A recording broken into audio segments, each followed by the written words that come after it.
Here's left. Pulls up, looking for the lead, and got it. Jalen Williams, 2 seconds, 1:11.109. Now SGA, probing, piercing, spinning, hanging for the lead, and SGA knocks it down. The Thunder finally get the defensive stop, and SGA puts them in front. I'm Kenrich Williams. You're listening to Topic Thunder.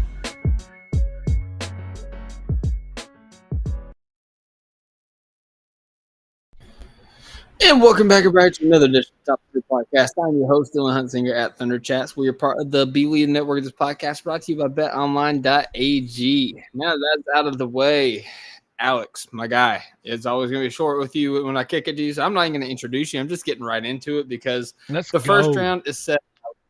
We know who our opponent is, and to the surprise of literally nobody on this podcast, it is the Memphis Grizzlies. We are bringing back the days of old, the rivalry of the Thunder versus the Grizzlies, the grit and grind versus the run and gun style of the Thunder. So, Alex, I mean, I didn't ask you how you're doing. How do you feel about this matchup? Are you excited, or are you just excited for the playoffs in general to start? I'm just excited for the playoffs in general to start. Like, I think ever since we realized that this team was on a historic kind of run in the regular season, and nobody has really kind of of Cleveland, but nobody in our conference has really been kind of like, okay, let's get to this point in the season as healthy as possible. Injured, like very, very close to the, to the postseason or anything like that. And it's happened. Like this, as crazy as it may sound, this is the most healthiest we've been all year, I think. We have Chet back. He's had 20 games in where he's gotten to play from that hip injury.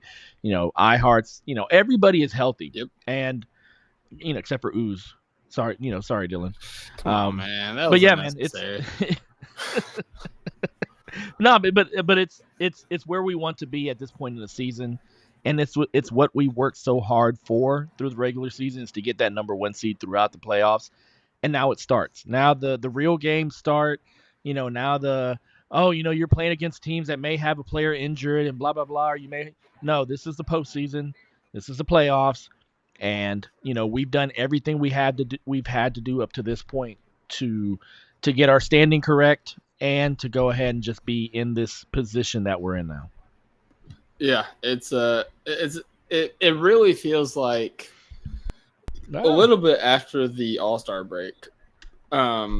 I remember somebody made the comment that on Twitter that winning is straight up kind of boring at this point. Like, because all these, like, we built up such a lead and you could see that the guys literally put it in cruise control. And like, yeah, it was fun to see like the highs and the peaks like throughout the year, but they're like in like the back half of March and into April, it's kind of like, all right, man, like let's just fast forward to the postseason. Let's get to the playoffs. I can feel the players feel it. I know the fans are feeling it. Like, this has been awesome. And it sucks because like this is the greatest regular season that the Thunder have ever had. It's one of the greatest regular seasons that any team has ever had. And as much as we appreciated it, I don't think we appreciated it enough just because we are so looking forward to the playoffs and what this team is going to do and the expected Western Conference Finals run that this team is going to go on. So, yeah, I'm very excited. In terms of the Memphis Grizzlies matchup, Alex, like I said, this wasn't a surprise to any of us. We all kind of thought – we've kind of thought for weeks that the Grizzlies were going to end up being the team, even before the play-in scenarios kind of played out the way they were playing. I just said play like 5,000 times. That was awesome. You did. But you did. It's late. Very late for me. So I was literally nodding off watching the Grizzlies game, watching PJ Washington just completely sell my parlay. So did you see that, by the way? I did not. I didn't watch the game. I took the wife to go see Boys to Men, and there was a point there because of all the weather prognostications here in Oklahoma where we were kind of thinking that maybe we weren't going to go to the Boys to Men concert, even to the point where I got on the chat and I was like, hey, I'm going to pod at 9 because I'm not going. but finally convinced her that it was going to be all right. That will be, the weather's probably not going to pop off. And we went to the concert. Great concert. It was an old people concert, and what I mean by that is the concert started at 8. Boys to Men came out at 8:05. It's about an hour and a half concert, and it's done, and that's it. And we were on our way home. That's when I texted you, and I was like, I'm down for 11 if you are. And to my chagrin, Dylan said, "F it, I'm down." You know what's if you guys know Dylan, that's basically as bad as it's gonna get, as far as cursing goes. So. Listen, you know what's funny about that is you said language. Me and Chelsea literally showed Slade and AJ, like, we've been watching through the MCU over like the past few weekends. We literally watched Age of Ultron tonight whenever Captain America first said that's Tony Stark. So yeah, it's hilarious. But no, I did a 17-leg parlay, which I know people freak out. 17 legs, whatever. Oh, damn. But like, I only threw like $5 on it, and I was what would have been the payout? What would have been the payout? With a 50% profit boost, $591. Yeah, so not bad. People freak out about 17-leg parlay. Like, that's basically a donation. Like, I do research on this. Like, I follow trends. Like, people are gonna like step up whenever it gets into like these winter go home games or whatever. So I went into the Heat Hawks game. At the end of the game, all I needed was 3 points from Davion Mitchell, and it went into overtime. And I don't know if you saw, Davion Mitchell hit 3 threes in overtime to secure the victory for the Heat, and also push my parlay to the Grizzlies game. So in the Grizzlies game, I needed 15 from JJJ, 20 from Bane, 20 from Ja, 10 from Clay, 8 from Scottie Pippen Jr., 20 from AD, 7 from Santi Aldama, and 10 from PJ Washington. Everything cleared except for freaking PJ Washington. And not only did it clear, because he hates the Thunder and everybody associated 0 with it. Points, Alex. 0 points. Did he really? What? 0 points, man. Wow. Everything cleared, and he got 0 points. I didn't even get a cash out option. Like, I even told people on Twitter, like, if they give me a cash out, I'm going to cash out and then double down on another bet. But no. 0 for 5, 0 for 3 on threes. Awful. Like, bro, if you would have done that shit in 2 games last year in the series, we would have won that the West series. Conference Finals. And then, gosh, that would have been a fun series against the Timberwolves. That really would have. That would have gone 7. I have no doubt about that. Yeah, for sure. All right, anyways, back to the game at hand. So the Grizzlies played tonight against the Mavs. They won 120-106. We were playing them in the first round. This is going to be a fun matchup because of their triumvirate of players between Ja Morant, Desmond Bane, Jaren Jackson Jr. The rest of the starting lineup, today they started Zach Edey and Scottie Pippen Jr. Off the bench, they played Santi Aldama, John Conchar. Marvin Bagley III is getting like big rotation minutes. Like, he played 16 minutes tonight. Like, he's getting like actual rotational minutes in postseason play in the year 2025. Yeah. I mean, good luck with that. Yeah, I saw so I looked back and I saw their rotation for when they played us on March 5th.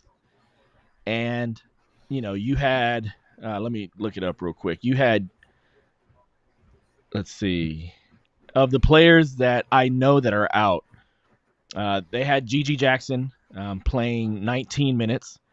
They had Brandon Clark playing 26 minutes. And they had Jalen Wells playing 25 minutes. So there are 3 players that in a regular season game that everybody basically played. Like, you had a fully healthy Memphis squad. Those are 3 players that were eating up at least 20 minutes in time. And, so now you have to replace that with guys like Marvin Bagley, guys like, Jay Huff may play some time. You may have, so where I think this series is like, we're going to dominate starters wise, but, Ja Morant, Triple J, Desmond Bane, they're going to have their games. They're going to have their games where they, they go off, and, the Memphis offense is very good as far as like generating threes, and there was a certain point where they had the number 1 offense in the league, right? Sounds right. They were pretty close. Something like that. Yeah, something like that. So there was a point where they were, but I think whenever they have to start putting players from their bench into the game, guys like Marvin Bagley, guys like, Jay Huff, Luke Kennard, players like that, I think that's where the Thunder are going to run away with games and just make it blowouts. So, yeah, it's congratulations on getting the A seed. We'll see you maybe in 4 or 5 games. Yeah, I put out a tweet on Twitter, because that's where you put those out at. I put out a tweet, and it was kind of tongue-in-cheek and kind of trolling a little bit, but I said, the Thunder Grizzlies series is going to be so fun. Like, it's going to be, what was I said? I said 4 games of some of the most electric basketball on both sides of the floor. Because, I really, no trolling, man. Like, I mean, you tried to talk me down last week or not last week, but our last episode about, my expectations for this team. Not so much in the first round, but just, in general. But, I'm so confident in specifically the first round matchup. Forget about the regular season, matchup that we've had with the Grizzlies, because that doesn't matter. We was undefeated against the Blazers many years ago. We was undefeated against the Jazz many years ago before we went into the playoffs. That doesn't matter. I'm talking about how we match up, how deep our team is, how ready for the moment we are. And, kind of a little bit of, not really news, but, just something of note, as, we're gearing up for the playoffs. You mentioned guys who have been banged up have had this chance to rest, have had this chance to fully get right. Chet said that he feels great. He finally feels like he's 100%, going into this, and he's feeling good. He's feeling confident. And that's great, because as good as iHeart's been, and I'm not taking anything away from iHeart, I still think this team is at its best. I think it's at its highest ceiling when Chet is playing at the 5, because he's more involved on the offense and, can be more of a game wrecker on defense. So I think that he's going to get a lot of run at that position, specifically if we play the Grizzlies and they have Ja and Bane are both going nuts. You got to have Dort and Kaysen out there to try to stop both of, try to contain both of those guards. And in that scenario, obviously, Edey is much bigger than Chet, but in that scenario, you're getting up and down in transition, you're spacing the floor with Chet. You're trying to play Edey off the floor. But he said all that. And also, everybody's freaking out about his hair, saying, oh, is this a new Chet Holmgren hairstyle? I'm like, guys, I'm pretty sure he's just super sweaty, or he literally just dumped water over his head. I don't think he's going to be playing with that hairstyle. Let's just calm down. I saw some people putting the emo Toby, Toby Maguire meme up. He's in full villain mode. It's his Vince Carter with hair moment. You remember, was it the 96 Olympics or 2000 Olympics where Vince Carter let his hair grow out, and that's where he dunked over Frederick Weiss, with that dunk. Yeah, that was wild. But yeah, no, I think that, this team's just ready for the moment. They've been waiting for this all year long. You ask them in any post-game interview, this win streak's awesome. Yeah, MVP talks is awesome. All-star talk's awesome. This, that, and another. But, it doesn't amount to nothing if we don't win, when it matters in the postseason, in the playoffs, in the championship. So, they are very mission-minded. And as we talked about in the last podcast, the very first playoff practice that they had, Sam Presti was there to address the team, to speak to the team, to basically, set expectations to, he didn't, he cut straight through the bull crap and, kind of laid down what was, what was ahead for them. So, yeah, I'm very confident. And you know what's good about that? What's that? Is it doesn't matter whether Sam Presti spoke to them or not. I think this team did, it was great. It was great that he spoke to them. And it was great that, he possibly gave him, like you said, is primed by themselves. I think they are, they're motivated to be, not necessarily just to become a good team. And so, I think the players on this team, regardless of being young, they are extremely forward thinking and extremely motivated by different things than most other young people are motivated by. And winning a championship and becoming a great team, becoming almost a dynasty, is what they're going to be looking for. They're not, they know that the accolades come with that. They know, you look at J-Dub. There's nobody that would have predicted that J-Dub, possibly All-Star, but to be on the cusp, possibly getting an All-NBA, All-NBA team, like third team nomination, like that is not something that you get if your team is sixth, is sixth in the conference. You get it if you're a great team and you're putting up the numbers and you're a part of that greatness. So yeah, man. So I just think that they're ready. I think they're primed, and it was great that Sam Presti spoke with them, but I don't think that it made a difference either way. Like, I think this team is good by themselves as far as getting that motivation. Said it wasn't needed. Yeah, no, I feel you, man. I feel you. I think I'm very confident in this team, and in terms of like how we match up, like, it's the same story for every team, man. Like, specifically, like you look at the stats that Ja and Bane have had against the Thunder, against guys like Lou Dort. Like, they've gone. Oh, go ahead. I was just saying, you put that picture on that tweet. It looks like I'm biting my hand. Oh, my bad. Good job. All I did was tweet out You're the good. link. You're good. That's what it was. But yeah, no. Yeah, I mean, you look at their stats. I'm like, it's way under their normal. Like, I think Desmond Bane in our last matchup had like 3 points, if I'm not mistaken. I gotta go back and fact check that, because I think so. I mean, that's we completely obliterated Ja in the game on March 5th that we played them. Like, I think, didn't his dad get kicked out of that game? He did get kicked out of one game. I can't remember which one it was, I think but T got kicked out of that game, I think. yes. That was the game where like he was complaining about he said that he shouldn't even been. And a couple days later, or even the next day, they fired their coach. Yeah, we're a cause of a lot of consternation for the Grizzlies. Yeah, Desmond Bane had 3 points on 1 of 12 shooting the last time he played the Thunder, matched up against Lou Dort. Ja didn't play, so he got all of Dort's attention and just completely got obliterated.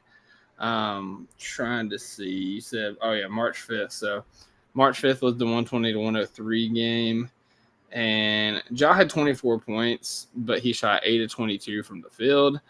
Desmond Bane had 15 points, shot 5 of 14 from the field. I really feel like, like we said with Lou Dort, but also with Casey Wallace, with Alex Caruso, with Jalen Williams, and even to like a lesser extent Shea, because like people have been pointing out on podcasts, like Zach Lowe pointed out on his podcast whenever shout out Zach Lowe, by the way, made his pick for Shea for MVP, which was, he doesn't have a ballot. So like, it doesn't mean anything, but it means a lot because Zach Lowe's opinion carries a lot of weight in the NBA community. And I don't even know I was about to say, I don't think Alex is here because he was froze, but are you here now? I thought it was left. I'm out here talking and trying to freestyle. Do that left, but it was me. My apologies. It's all good. It's all good. I just I hope that Restream didn't pick up both of us just like talking over each other. But yeah, no, like whenever he said in his podcast, saying why he picked Shea, he talked about his defense, and everybody likes to point to his defense as a reason why, but he pointed out it's not about the stocks or anything like that. It's the fact that it makes it to where there's not a weak link on the defense for you to attack, because Shea is not an elite defender positionally, but he's also like an above average defender defensively, like whenever, like positionally, like in terms of like one-on-one, like sure, he goes to sleep sometimes off ball, and it kind of makes you want to pull your hair out, but like when you consider what the guy's doing, 48 minutes in the game, like he can't do everything, man. I mean, he tries, but he can't do everything. But, I think just defensively, like, we match up really well. The only question I have is what to do with Jaren Jackson, because he's kind of been on a tear in these play-in games. So tonight against the Mavericks, he had 24 points on 10 of 18 shooting, hit 4 of 5 from deep. And like some of these threes were like high difficulty threes. Against the Warriors, he had 18 points, shot 6 of 15, but he shot 4 of 9 from 3. So obviously, like if you start double big, Chet probably draws Jaren Jackson, and then you throw iHeart on Edey. But if you play the small ball role, then you have. I mean, what do you think? Are you thinking Kenrich Williams? Or are you thinking Jalen Williams? What do you think? No, so I'm thinking Jalen Williams. I'm not necessarily too scared about this matchup because Jalen does great against 3-point shooting big men. Like he does great against Cat. He's done good against. I don't think we've played double big yet against Memphis. I know we didn't on the 5th because Chet didn't play that game. And I believe on I'll fat check on the last game 27th one. Yeah, Chet didn't play in that game. It double big? No, yeah, he did. Yeah, we played. Yeah, Chet didn't play. He did. Yeah, we played double big in that one. But I'm pretty sure. And here's the thing. This is the beautiful thing about what's happened in the second half of the season is that Mark has been allowed to look at different looks for this team in different situations against different teams. Yeah. And so we've played Memphis twice, I think, since the All-Star break. I know we played them twice in March. In both games, he got to look at, number one, the first game was without Chet. The second game was double big. First game was with Ja. Second game was without Ja. And so I think that he's been able to gather information, gather data from that type of from those type of scenarios. But I think one of those scenarios was the fact that Jalen Williams dub against jump shooting big men, and especially big men that don't necessarily crash the boards that much, which Jaren Jackson Jr. does not. And so if he stays outside and he's able to kind of stay out there and limit his time crashing the boards or getting inside, I think that's a matchup made for Dub. And so I'm not too worried about if we play single big, Dub having to guard Triple J. I think that'll be something that plays into his wheelhouse. Yeah, and honestly, I mean, you make a good point because, whenever the Cat matchups happen, honestly, like not even just Cat, just like it's human nature. Whenever you get a small guy guarding you and you have and you're not a post player, but you're a big man, like your automatic instinct is like, let me take him to the post, like mouse in the house. And sure, like you might get some points like Jonas Valanciunas in the series last year with the Pelicans against the Thunder in the first round. Like Jonas Valanciunas started out the game, had 10 points on really good efficiency against Chet Holmgren, but you're trading in two, you're eating up so much clock, just trying to pound away into the little guy. And we would rather you have, 2 points that you got to fight really hard because Dub is also really strong for his size. He's stocky. He's a trunk. Rather than, going out there and shooting a high percentage from the 3-point line on high volume too, nine shots from 3, 6 shots from 3. That's a lot for a big man. So, I think there's something to that. So what would you prefer? Going into game one, on Sunday, the peak is packed, or not the peak is packed. The Paycom is packed. The t-shirts are out. Everybody's wearing it but Juan. What are you thinking? Yeah, I saw that. Oh man, he asked for it basically. He got roasted on his own tweet, but that was funny. That was hilarious, man. I mean, more power to him. So I think we go for the look that they haven't seen yet, and that look is Chet at the 5 as the other starter. They saw the double big, they saw iHeart. And so I think you go with Chet at the 5, seen yet as far as against them. And then you go from there. Beautiful thing about this team is you can adjust on the fly. You can adjust very quickly. If Edey is out there, maybe putting in work or dominating on the inside, after a couple minutes, you bring the double bigs and you put iHeart on them. But I think you do start with Chet as the lone big, and Gotcha. Yeah, I mean, hey, I love that answer. I'm a big advocate of Chet at the 5, and I love Kaysen too. Kaysen, he had a really good 2025, 2024, like the end of 2024. Yeah. Let's leave it in the review, but like 2025, he was really good. So, I would love to see more Kaysen. Let me ask you this, as I try to remember what my question was. Oh yeah. What would be your ideal scenario? So, like, I was on Bryson Aiken's YouTube stream. I think it's Thunder Digest on Wednesday, and we was talking about this. But what would be your ideal scenario for how you handle the non-Shea minutes so the offense just doesn't fall off a cliff like it has in the past, and even sometimes this season? Surprising answer, I think. We have A.J. Mitchell back. Oh, man. We have a first-round series that more than likely is not going to be too stressful, too tenuous. Why not throw A.J. Mitchell out there for 6 to 8 minutes a game in that second unit without Shea and see what he can bring you with Dub and maybe Chet on the floor or Dub and iHeart on the floor together. See if, he helps to table set a little bit more to get Dub more involved, as opposed to Dub.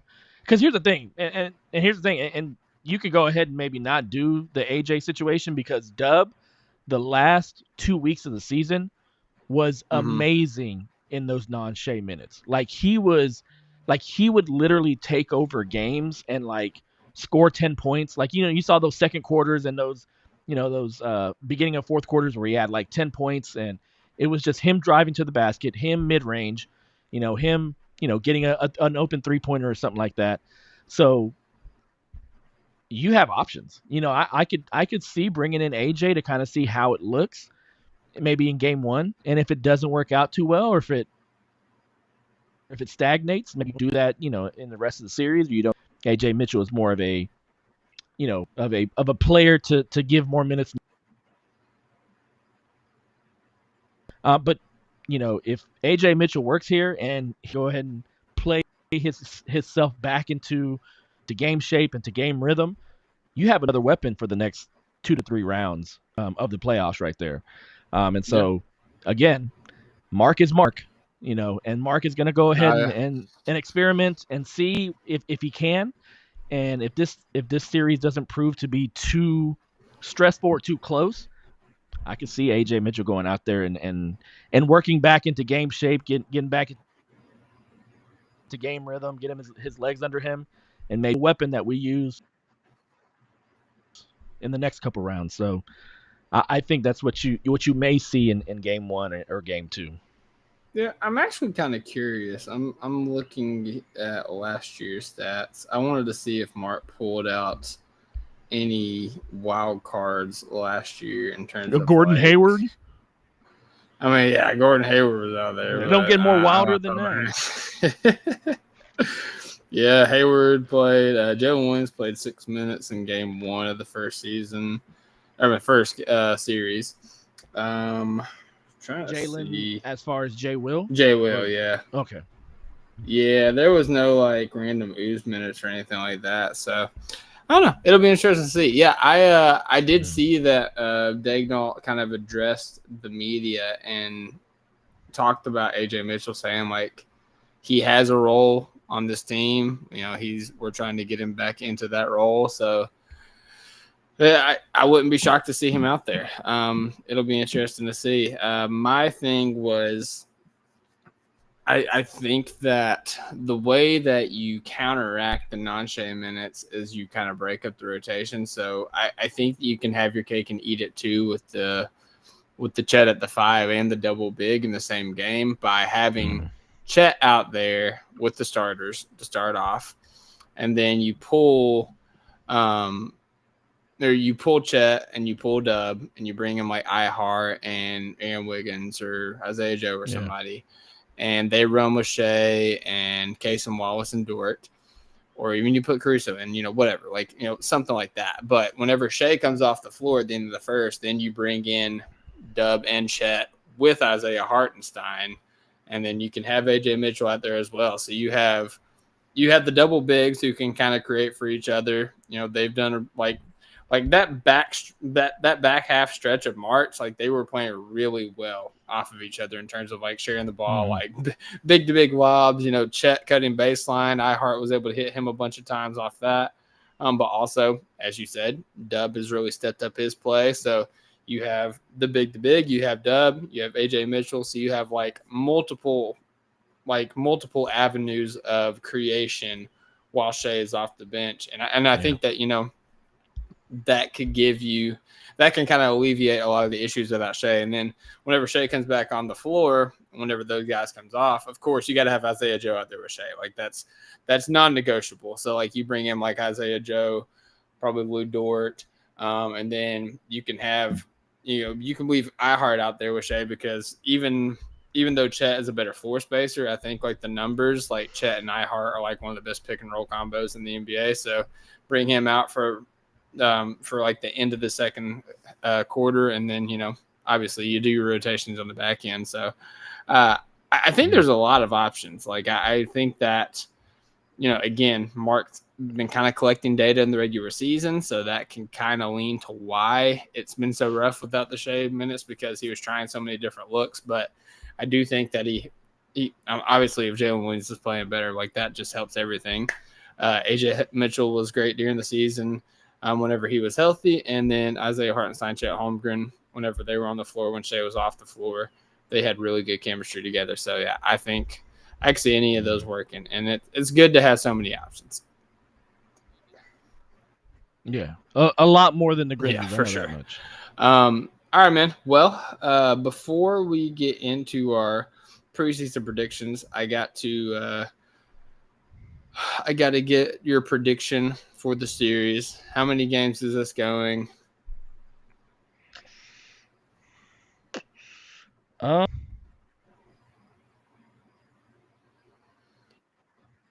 gonna go. Let's do what we did last year. Let's go ahead. Just go ahead and sweep them. Hey, there we go. I was waiting for the pragmatic answer. I was waiting for you to be like Thunder and 5. I was like, come on. I just think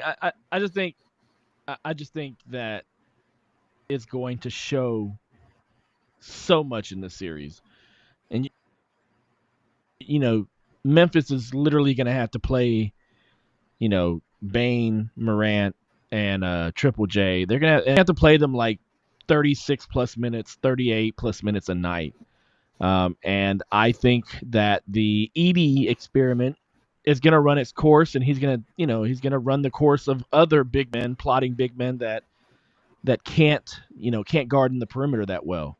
And so they're going to have to go out there and Triple J is going to have to be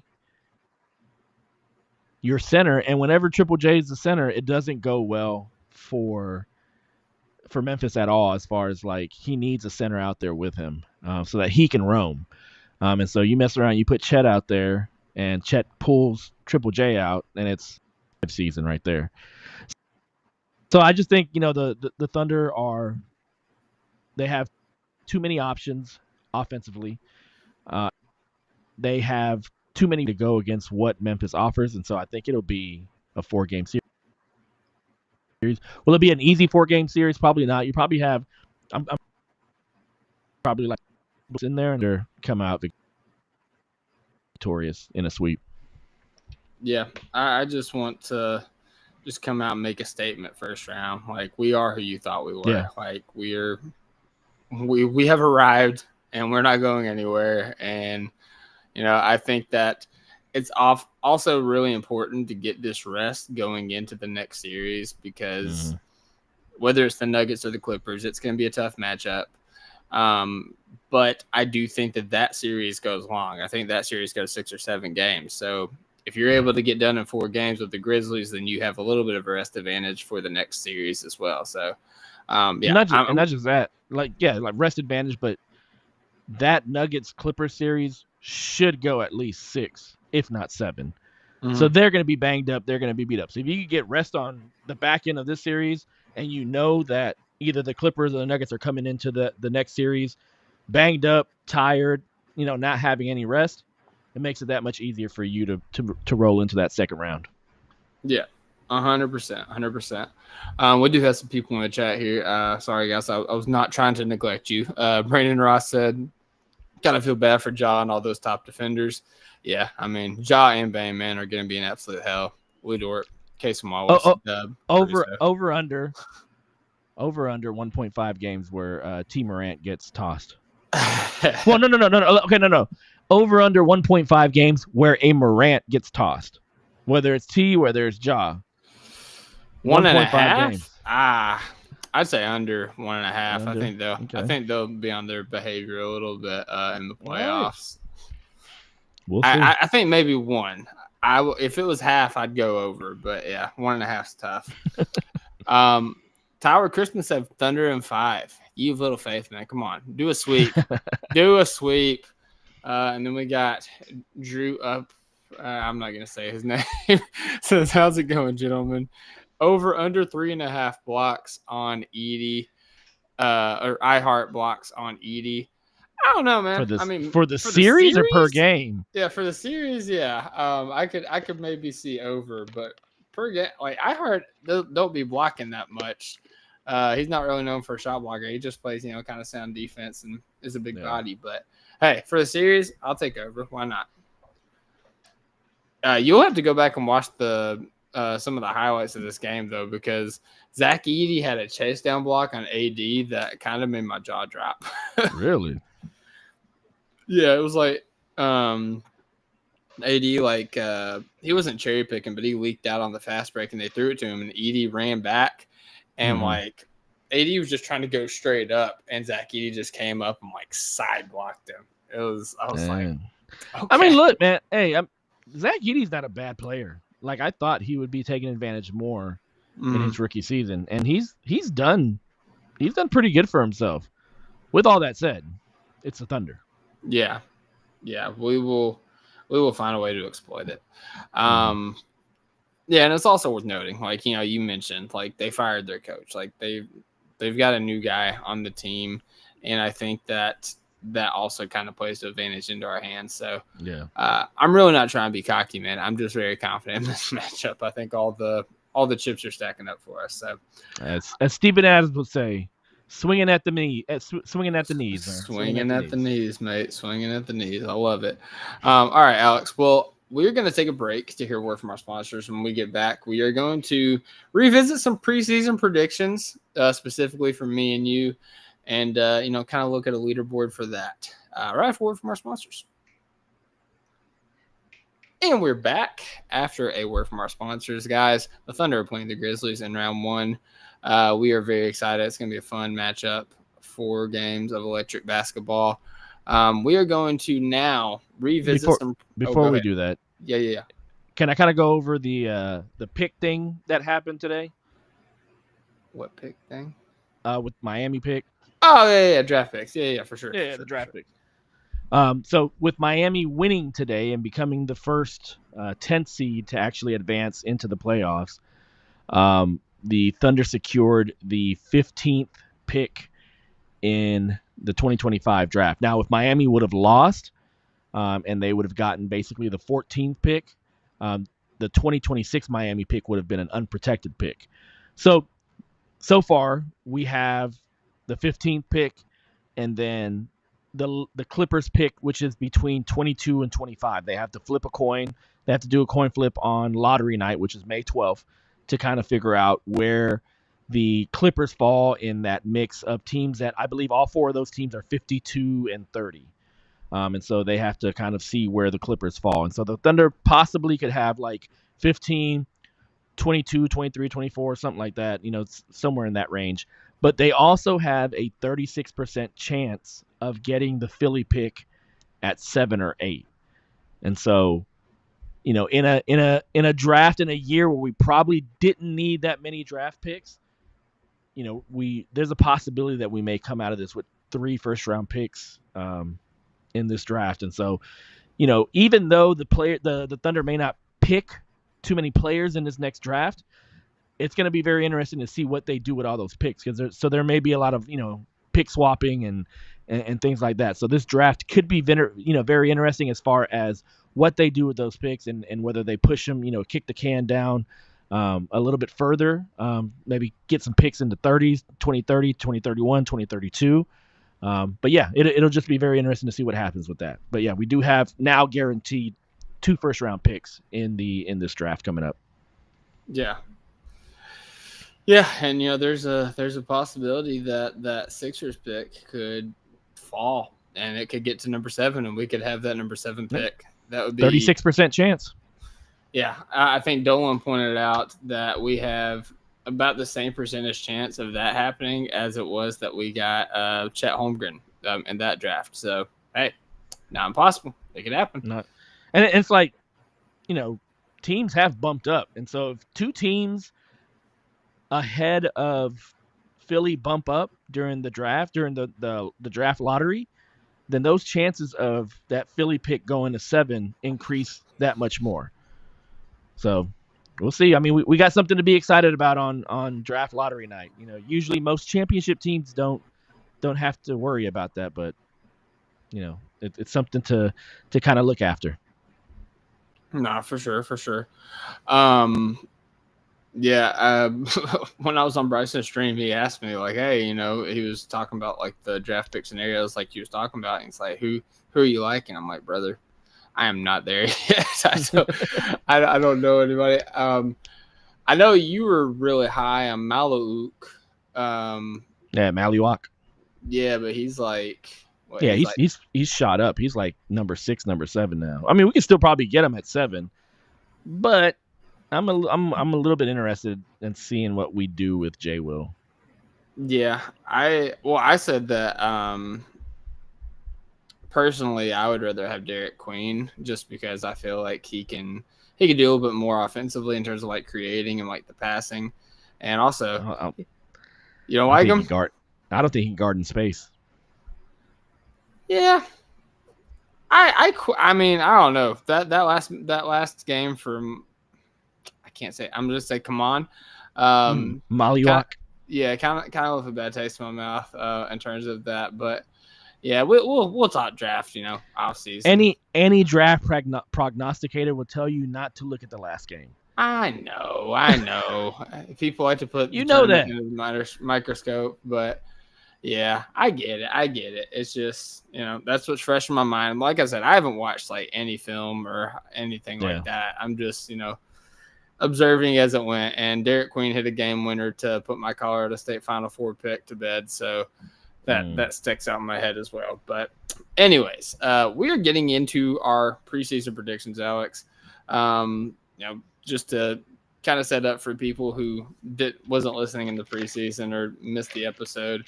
Over the course of like 3 or 4 episodes, we all made predictions, whether it was standing predictions, whether it was award predictions, whether it was hot takes. And me and Alex also did our own little prediction parlay that we talked about in the last episode, which, by the way, I won. Thank you. Salute. It went to game 7. It went to game 7. It went to game 5, technically. It was a 5-leg parlay. It was a 5-game series. It went to game 5. It was a WNBA series. So, but yeah, so we're going to revisit those here and kind of get a leaderboard because obviously we can't say definitively what was correct with the award picks or where we're finishing in the playoffs or anything like that. But in terms of standing predictions and some of the hot takes, we will cover. So, Alex, starting off with NBA hot takes. Man, doing great here. My first one was Trey Mann wins Most Improved Player of the Year. I mean, he was on track. He did get hurt. I think he was on track. So, I mean, honestly, that's not a bad pick, man. If he would have stayed healthy, I think he could have continued on that, 6-man, scoring 15 to 18 points a game, consistently giving the Hornets something other than, horrible season that they had. I think he was on track. So do I get an injury negation for that? Yeah, I think he's in the education world. You'd probably get an incomplete on that grade. Okay, I'll take that. All right, going to yours. You said the Grizzlies, but you were the player that said one of the best abilities is available. Yeah, availability. I mean, this is true. But so with predictions, that's hard. That's different. So I guess hey, that's all I'm saying. No, matchups wise, like stacking a player to player, like best ability is availability. But like when you're making predictions, you can't predict injuries. Okay. I mean, you can sometimes, but not Trey Man. All right. Anyways, for your NBA hot take, one of yours, ironically, was about the Grizzlies and where they are going to finish in their year season. You had them as a 2 seed in the West. They were on their way. You were on track. They were on their way. They were. I think they were the 3rd seed here like a couple weeks ago. They probably were. And they the Wild Wild West, man. Yeah. The Lakers started surging. Yeah, I mean, obviously, they dealt with some injury. They lost their there we go. coach. Nico messing things up for me again. Gotta love it. All right. So yeah, sadly that's gonna be a demerit off of yours. I haven't figured out how I'm gonna score these, but so hold on, no. Are you saying because injuries? Okay. Because injuries derailed the Grizzlies season. Okay. I don't think. I mean, Trey Man missed like either. So let me see. Majority of the season. So either demerit for both of us, or we both get incomplete. Let me see. Let me pull up some data here. This is why we bring it up. This is why we talk about it. How many games do you think Trey Man played this year? Oh, he only played like 15 at most. 13 games. Yeah. He played 13 games. I'm going to look at the Grizzlies.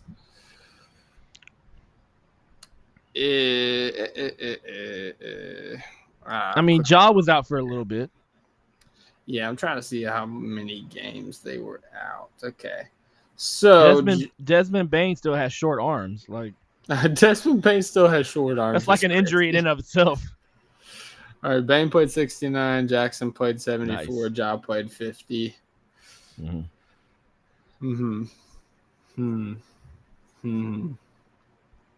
I'll put it down for consideration. We'll kind of round table the rest of the pod on this. Okay, we'll ask the other guys that are here. Yes. Yes, of course. Are they in the room with us? No. All right. My other NBA hot take was that Clay's three-pointers in the game record will be broken. Nope. It didn't happen. It was close. You have a guess somebody got closest? 12, right? Let me see. Most three-pointers made this season. Oh, in a game. Sorry. Let's see if the internet will allow me this. I think it was Steph. No, that's most in a game. No, I think it was Steph. Didn't Steph get 12? It makes sense that it'd be Steph. He probably did. Let me see here. I think it was Steph. I thought somebody else did a weird one, like Zach LaVine, I think, had 11 at some point this year. Okay, I'm looking at Steph's really fast. Yeah, he had 12 twice this year. Yeah. Man, he's nuts. Yeah, so I got close, but sadly that's a goose. All right.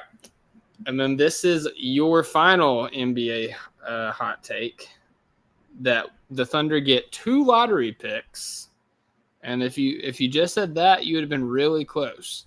But you said from Philadelphia and Los Angeles Clippers. So close, man. So close. Like, yeah. All of our takes, low-key, like, we're, like, really close. Like, hey, man, we know ball. We know ball. What do you know? We know ball, player. No, like I saw the Philly thing happening, man. I didn't think it was going to be this bad, but I saw, like, Paul George, Joel Embiid. I knew Joel Embiid was not coming back healthy. Number one, he didn't look good in the He flamed out in the playoffs. He did not look good in the Olympics. And it's like, bro, you didn't even let anything rest. Like, you came back and you're playing, first game of the season, basically.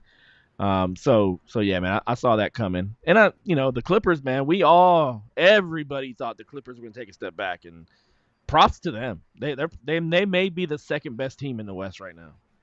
Yeah, no, I 100% agree with that. All right, let me read you some of the other guys' hot takes before we move on to our Thunder takes. Tierney only had one. We all did two. Tierney only had one because he wasn't prepared. But he said the Wizards win 7 games. They won 18 this year. Yeah. I remember that because I remember Tierney, I think he asked us to come back to him, and then, he just said some shit just to go ahead and just going to move forward with it. Yeah. All right, and then Cone was on this episode with us. He had the Knicks as the 1 seed. He was very high on the Knicks going into the season. Yeah. Spoiler alert, I had the Celtics at 1. I think you also had the Celtics at 1. I had the Knicks at 2, I think. Yeah, I think I had the Knicks at 2. Yeah, I think I had the Knicks 2 and then Pacers 3. I'd be interested to see where we had Cleveland. I think that's the bigger surprise right there for the season. Yeah. Well, we'll get to that. Don't worry. And then Cone's other hot takes, which were just, I guess one of them was halfway right. 2 players average a triple-double. So he got 1. Did anybody else get close? He got 1. Sabonis, maybe? I don't know. think he had the assist this year. Not close. Yeah. I think Jokic was literally the one that, he had that Russell Westbrook 2016 season. But he ain't going to win the MVP, I don't know if we got anything to say about it. Yeah, Sabonis had 6 assists this year. So, not 6 assists for the total year. 6 assists per game. So, but he also had somebody scores 82 points in the game. I don't even know what the highest points was this year. Do you know? I think it was 60 something. That sounds about right. Most points in the game this year by a player. I wish there was a grid search engine that you could do this with. Jokic had 61. Scored 61. Yep. Brunson also had 61. Yeah. That was an overtime too. So, you know what? Was Brunson's in overtime? That's what I need to know. Because if it is, we're using him as the marker instead. No, De'Aaron Fox had 60. Brunson had 55. Oh, well, what? Yeah, Google Brunson AI is so stupid. Double nickel. All right. That was his high. Stupid Google AI. That's my fault for trusting an AI. So, yeah, Cone was a little ways off, but I think we trolled him a little bit for one of his Thunder takes, not being hot enough. So he wanted to go scorched earth for it. Oh, okay. All right. We're going to our Thunder takes. So this one you was actually shockingly close. You probably would have surpassed it if we were healthy. Win 71 games. Yeah, man. Yeah. 3 away. Yeah. I think if we would have been healthy, man, I think healthier. I think we could have gotten that and more. So. Oh yeah. Yeah, I think that if we would have stayed like you said, healthier, just a little bit of health, just have some games where we had at least a big man on the court. I think we could have broke the Warriors record. Yeah. And that would have been just sweet. All right, so this is a Thunder hot take. It's not decided yet, but I do want to put it out there. 3 all-defensive team members. And I think you get it. I don't know. I know Dort and Dub are getting love. I seen some people like Kaysen. Shea's obviously up there because of the stocks, but I think we get 2 for sure. That third one's going to be tricky. Yeah. I actually think Kaysen and Shea kind of negate each other. Yeah. Well, that's kind of what I said with the whole thing is I was thinking Chet. I was thinking 2 guards and Chet. But obviously Chet got hurt. Ihart doesn't qualify because he was hurt so many games too. So yeah, it's unfortunate. And I had Caruso as one of my guys that I was projecting to, but obviously we held him way back more than I thought we would. So All right, and then your other one. This is very on brand for you. We traded for Giannis at the trade deadline.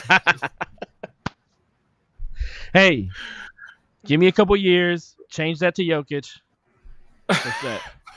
You've gone from Tatum to Giannis to Jokic. Oh, I never said we were going to trade for Tatum.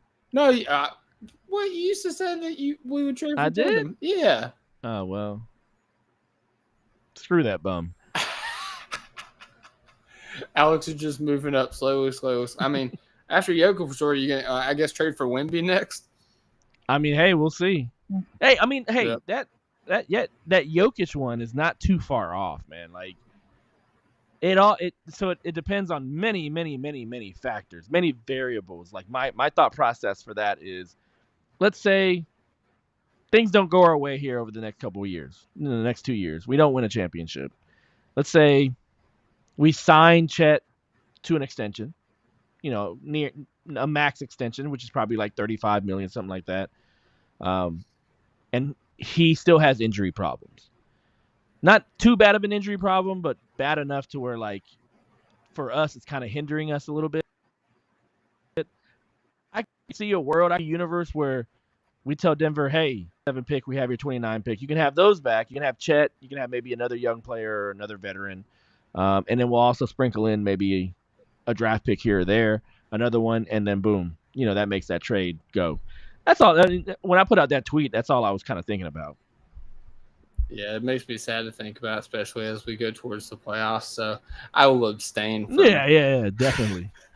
All right, so this one I got right, but you also like double dogged on top of it. So I will say that does not sound right. Anyways, I will say my hot take for the Thunder was we would have multiple people hit the half-court shot at our Top of Thunder fan event, because going into this year, we've only had one person each time hit it. And when you know it, we had 2 people hit the half-court shot.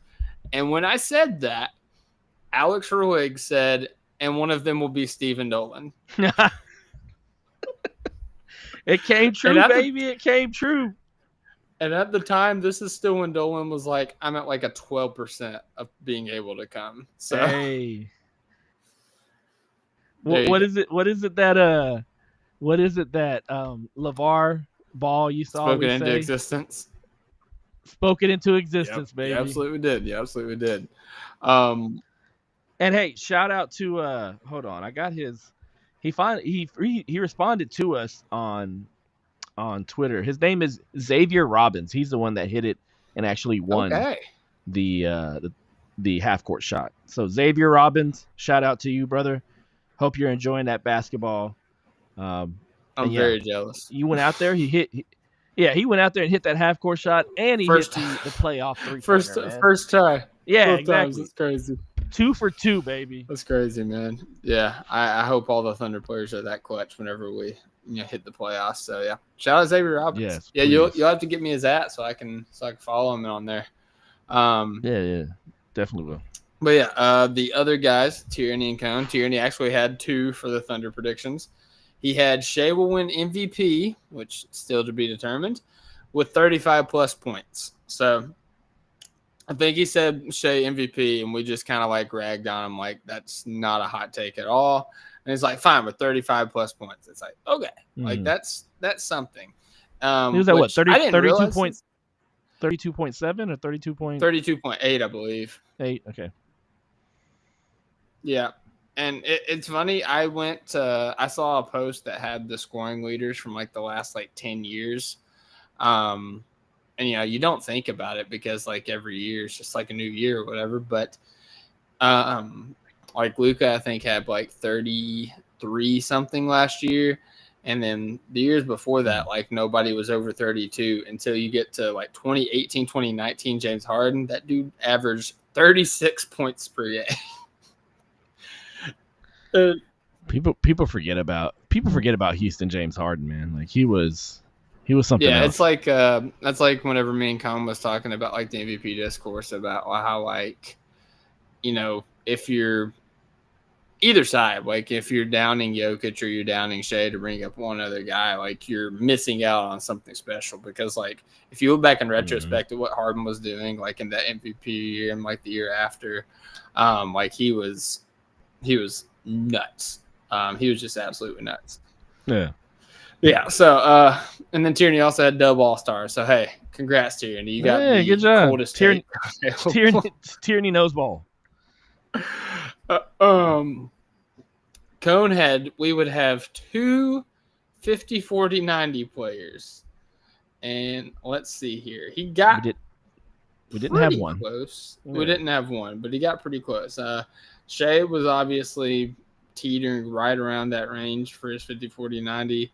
Let me see. So he had 51.9, 37.5, and then he dipped down to 89.8 on free throw. Did he really? So annoying.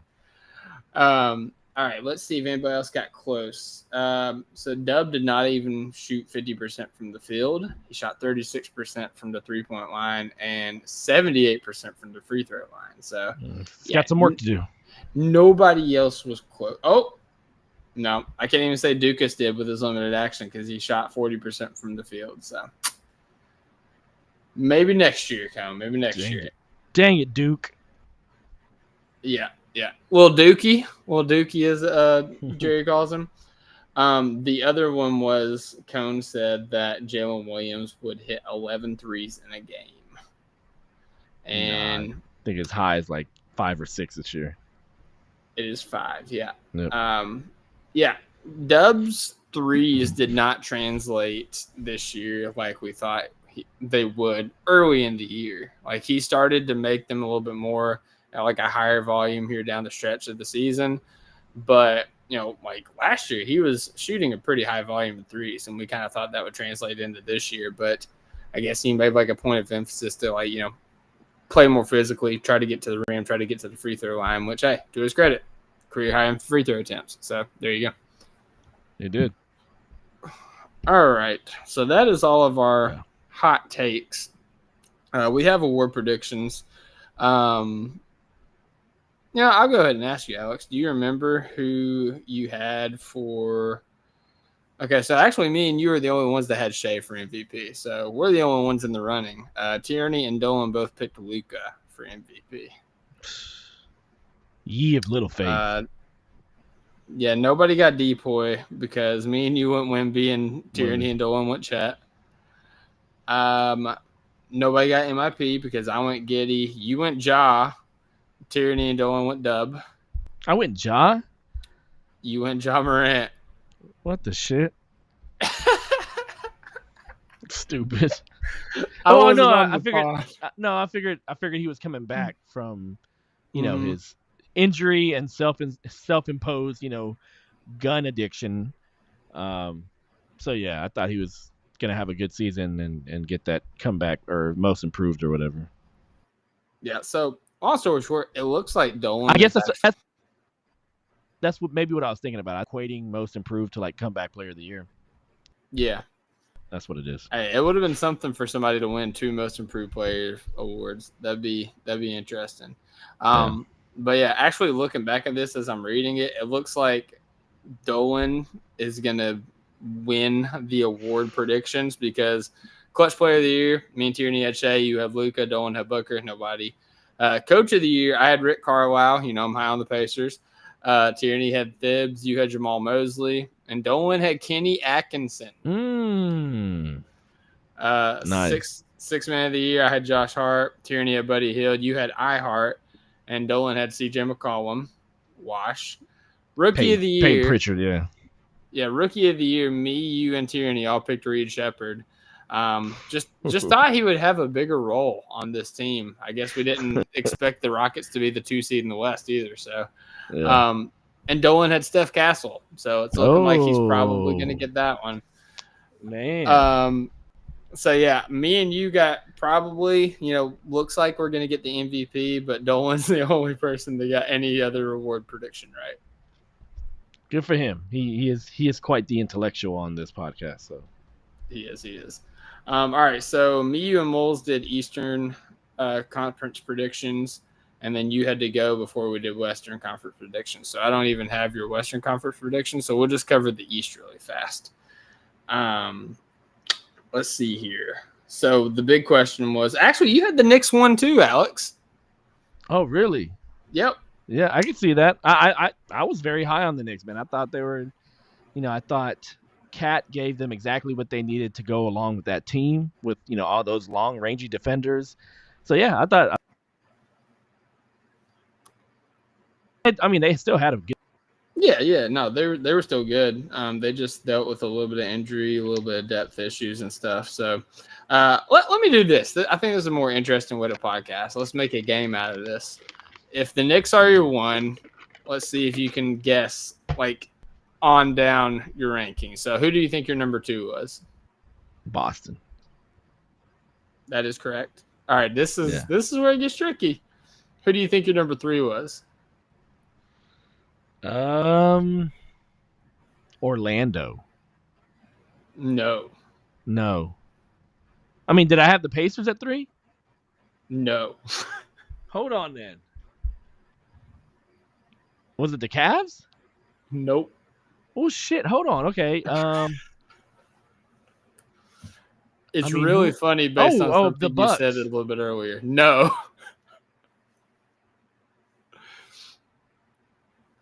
Was it the Bucks? No.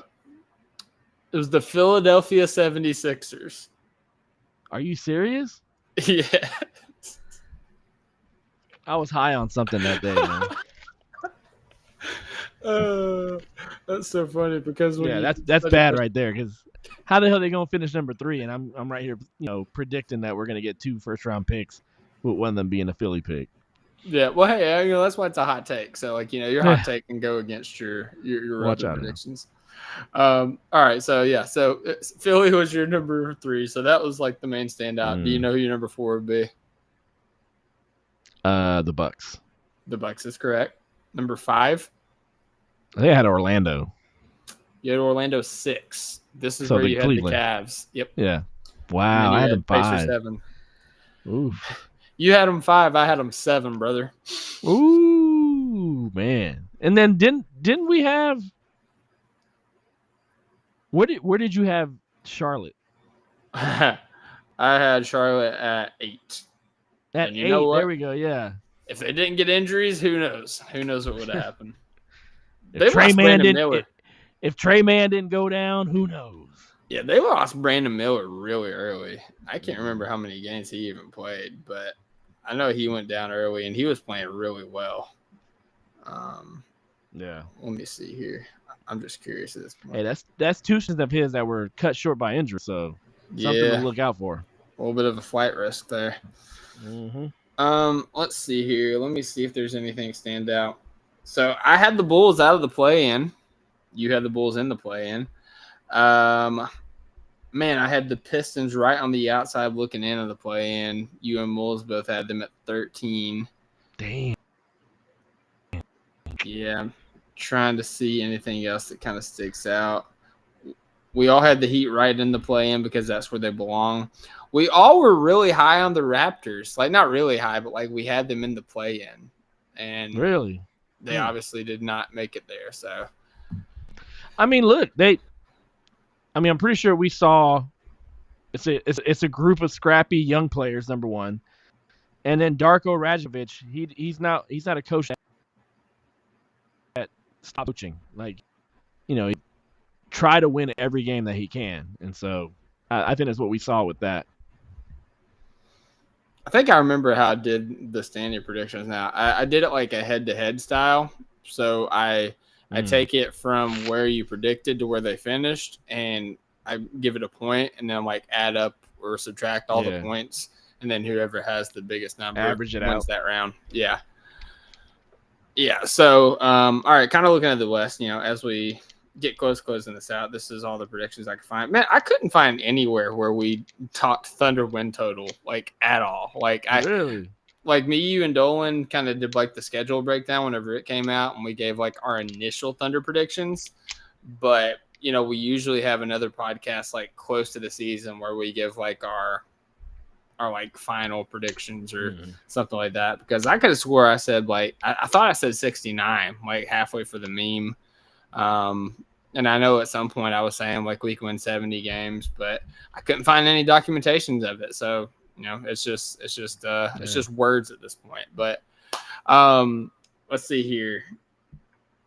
Let's play another game. Let's see if you can predict my standings for the Western Conference. So I know you had Thunder number 1. Absolutely. Number 2, you had Denver. Yep. Number 3, the Mavericks. I had the Mavs at 4. 4. So 3. I know you weren't big on Houston, so I don't think you had Houston at 3. I think at 3 you had Memphis. Yes. Yeah. So Memphis 3. 5 is the curveball. 5. Who did you like? 5. You had. Lakers? No, I was very down on the Lakers. I had them out of the play-in before the Luka trade. 5, you would have had. Shit, I don't know. New Orleans Pelicans. Oof. But hey, you talk about injuries, like between the Pelicans and the Hornets, it's a toss-up between which team had more injuries. But yeah, then I had the Wolves and the Suns and the Kings, and then I had the Spurs in the play-in. No, I had the Spurs and the Rockets in the play-in in the 9-10 spot. And who knows if Wemby was healthy, they could have made it. That's true. Yeah, but no, Rockets far outperformed my expectations. Can you guess what number I had the Clippers? 13. 14. Gosh, man. So much that we got right, or like we're on the path of getting it right, and then so much that we got wrong. Yeah, and that's what I was talking to Tierney about on the last pod. We talked about this kind of like in closing a little bit, but Moles had them 13. I know collectively as a group, we all kind of like saw the downfall of the Clippers. Cone had them 13. I remember he was talking about that in his like hot take predictions as I was listening to that as well. So it wasn't an unpopular opinion. Like we were legitimately talking about the possibility of winning a title and then coming right back around and being able to draft Cooper Flag with the unprotected Clippers pick. Like it was not an unpopular opinion, but the fact that the Clippers were able to just let Paul George walk for nothing. James Harden never brought out the fat suit. Kawhi Leonard, whenever he was able to like get on the floor, he's a dominant force. And then guys like Ivica Zubac and Norm Powell stepped up in a huge way. Norm Powell was getting all-star snubs. Career years for both of them. Yeah. Ivica Zubac is getting votes for most improved player, defensive player of the year. Yeah. And third team All-NBA. Like he's been ridiculous for them. And then, you have role players that just make sense. I'm like Derrick Jones Jr., Chris Dunn, who probably get all defensive team consideration if he played enough minutes. And the ghost of Ben Simmons. They've made that trade for Bogdan Bogdanović, get some boost to their bench. So like, credit to them, man. Like they took everything that everybody was saying about them and just absolutely crapped on it. And for my money, like you said, like it's something I said as well. I think they're the second best team in the West at this point. And we didn't get to talk about all of our predictions on our last pod, but I had the Clippers in 6 over the Nuggets.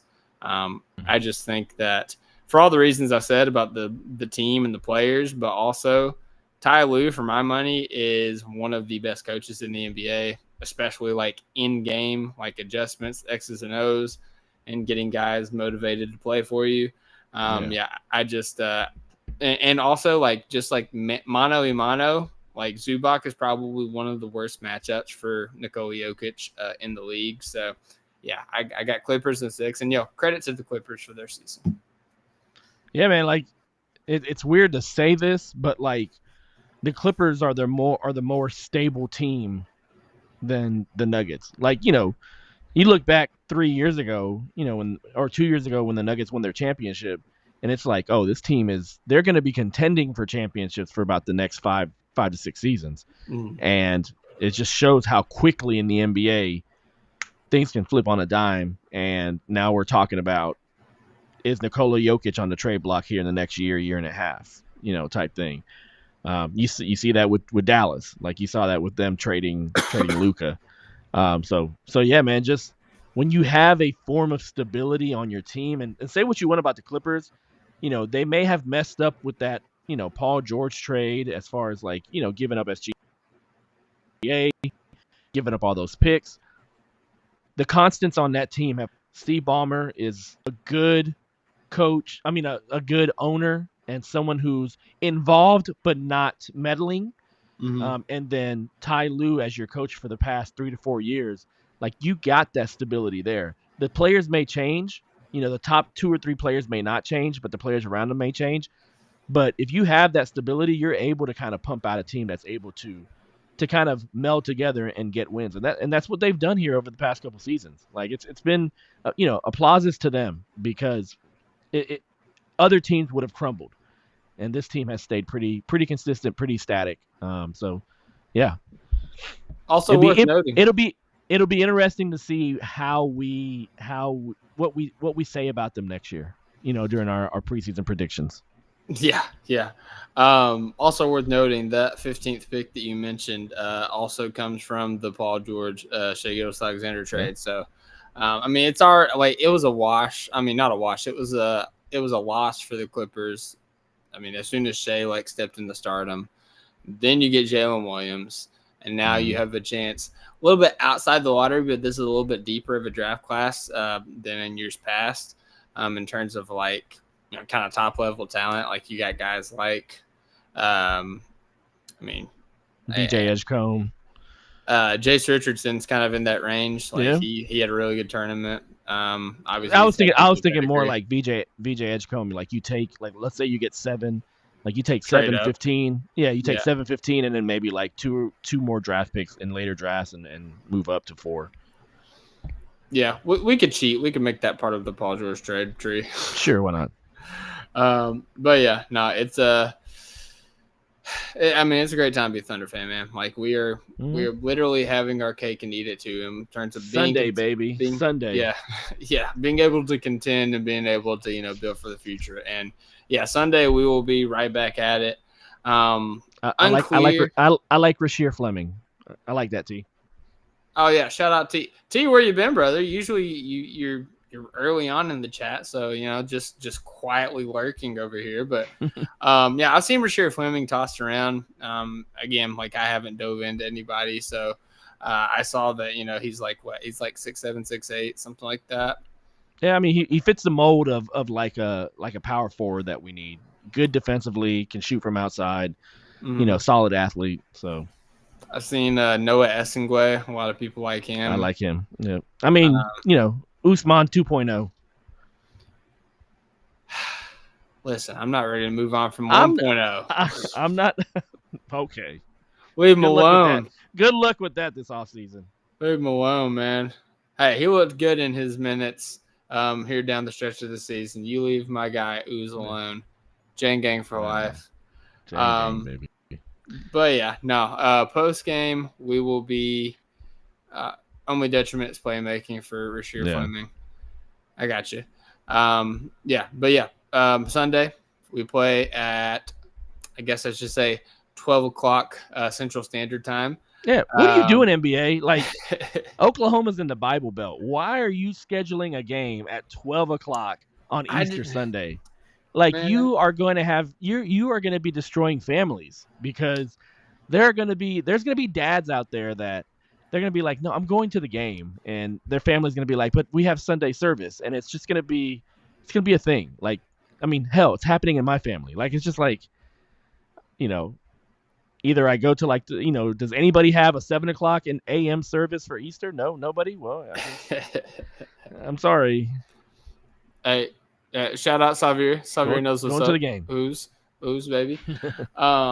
But yeah, no, same situation here. Like, I didn't even consider that. People was talking about, like, how crazy it is that they're having it at that time at Easter. And I'm like, I don't know, 1:00, like usually at a church, like, I'm because that's what time it is for me. But I was like, oh yeah, like as soon as you said that, it's like, yeah, that's like right into like the end of service, like trying to make it home. So Put a yeah. secular city like Los Angeles in the 12 o'clock spot.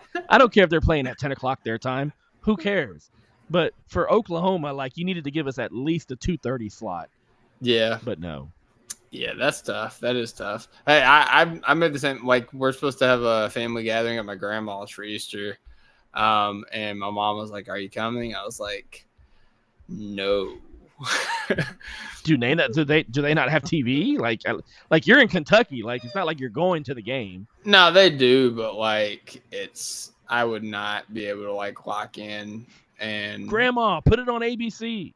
Yeah, no, it would be like, and when I say I would not be able to lock in, I would not be able to lock into family time. I would be locked into the television, and it would be like, why are you even here? It's like, because you made me come. So, but yeah, no, I will be locked in here at my house watching the game. And yeah, I mean, Are you wanting to run directly post game, or you wanting to run that night post game? Like, what's the game plan for that? So let's shoot for that night. Okay. Because I'll be at the game, and so I got to travel back home. That's about an hour and a half, hour 15 minutes. And I'm going as media, so I might stay a little bit more. Hey, so. Boots on the ground, baby. Boots on the ground, baby. We love it. We love it. All right, yeah, we will be back that night after the game to talk about the Thunder victory and a previous sweep. So, with that being said, I hope everybody has a great night. God bless. Hoop when you can. And as always, Thunder up. Thunder up. Game 1, baby.